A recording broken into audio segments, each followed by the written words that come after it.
When Stella Bowles was in grade 6, she learned that the beautiful river across the road from her home was actually an open cesspool. More than 600 households were flushing their sewage directly into Nova Scotia's LaHave River. And although that was against the law, nobody was doing anything about it. The authorities weren't even telling people about the problem. So Stella, who was 11, tackled the problem herself. She erected a big sign beside the road: "This river is contaminated with fecal bacteria." And she became a citizen scientist, learning how to test the water for fecal bacteria. Guided by a retired professional scientist, she began testing the water monthly at 4 sites. She entered her results in a science fair and, aided by her mother, she set up a Facebook page, which caught the attention of the media. The page went viral. The mayor got involved, then the provincial and federal governments. Eventually, the 3 levels of government committed $15.7 million to rid the river of sewage. And Stella began a project to show other kids how to tackle other polluted rivers.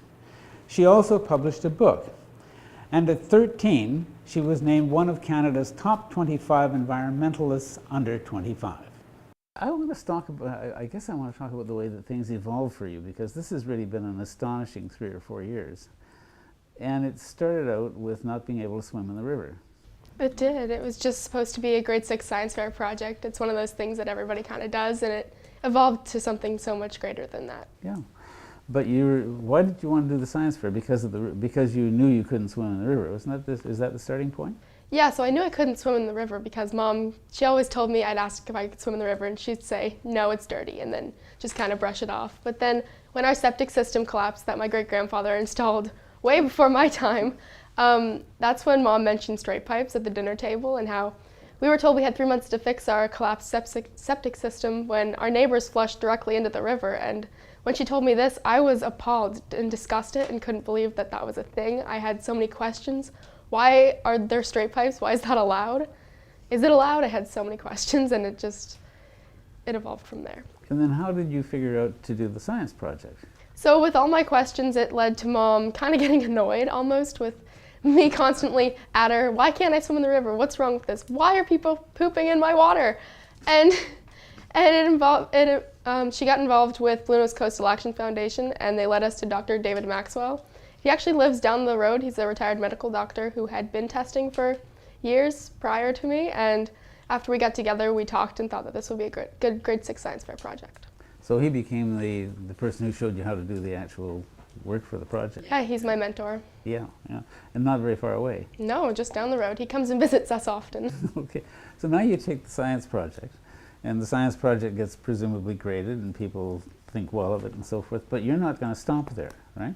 No. The next step is you put up a sign, is that? Yeah, so the next step after we did the testing, we got our results back, and the results were really bad. They were disgusting. We were really shocked. I was shocked. I couldn't believe that this was what was happening in my river.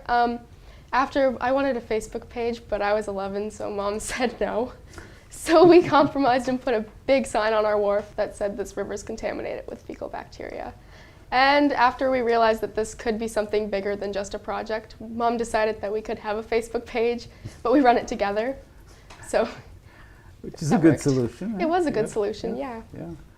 Tell me about those results, because when I was looking on your Facebook page, I noticed that you weren't 100% confident that you could use those first results, but they were certainly suggestive, weren't they? So the first time we actually did testing, it didn't work.